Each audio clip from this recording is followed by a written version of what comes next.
Gauri Suryavanshi, S मराठीमध्ये आपलं स्वागत। वळूया आजच्या बातमीकडे। नांदगाव तालुक्यात अतिवृष्टीमुळे झालेल्या नुकसानीची पाहणी करण्यासाठी दिंडोरी मतदारसंघाचे खासदार भास्कर भगरे यांनी तालुक्यातील नागापूर, पानेवाडी, मोहेगाव, भालूर, लक्ष्मीनगर, मांडवट, मोरजर, पोखरी, जळगाव खुर्द, पिंपळखेड, न्यायडोंगरी, फुलेनगर या गावातील झालेल्या शेतातील नुकसानीची पाहणी करत नुकसान झालेला एकही शेतकरी पंचनाम्यातून सुटता कामा नये, सर्व नुकसान झालेल्या शेतकऱ्यांना नुकसान भरपाई मिळावी पाहिजे असे आदेश देत झालेली नुकसान ही आपण स्वतः केलेली नसून निसर्गापुढे कोणाचंही काही चालत नाही, मात्र तुम्ही खचून जाऊ नका, नव्या जोमाने उभे राहा असा आधार देत शेतकरी नागरिकांशी भावनिक संवाद साधलाय।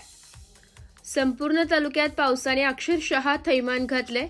पाऊस थांबून 2 दिवस झाले तरीही अजूनही मका, बाजरी, कांदे इत्यादी सर्व पिकांमध्ये गुडघ्याच्या पर्यंत पाणी आहे। काही ठिकाणी तर ते पिके सोडून देण्यात जम आहे। वरील प्रत्येक गावात शेतकरी नागरिक अत्यंत हतबल होत आहे। आपली व्यथा खासदार भगरे यांच्या समोर मांडत होते। एकही शेतकरी सुटता कामा नये असा आदेश खासदार यांनी आपल्या सोबत असणाऱ्या प्रशासकीय अधिकारी यांना दिलाय।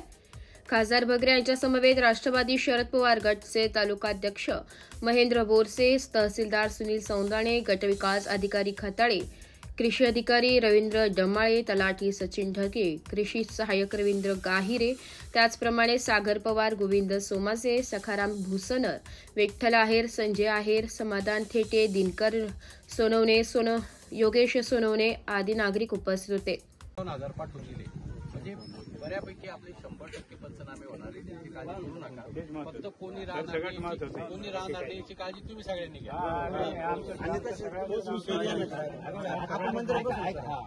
आता आहे ना, आता काय पाणी करायची। एस मराठी न्यूज साठी जिल्हा प्रतिनिधी विजय पळोदे, नांदगाव। अशाच नवीन ताज्या घडामोडी जाणून घेण्यासाठी आमच्या एस मराठी न्यूज चॅनलला लाईक करा, शेअर करा, सबस्क्राईब करा आणि बेल आयकॉनला क्लिक करायला विसरू नका।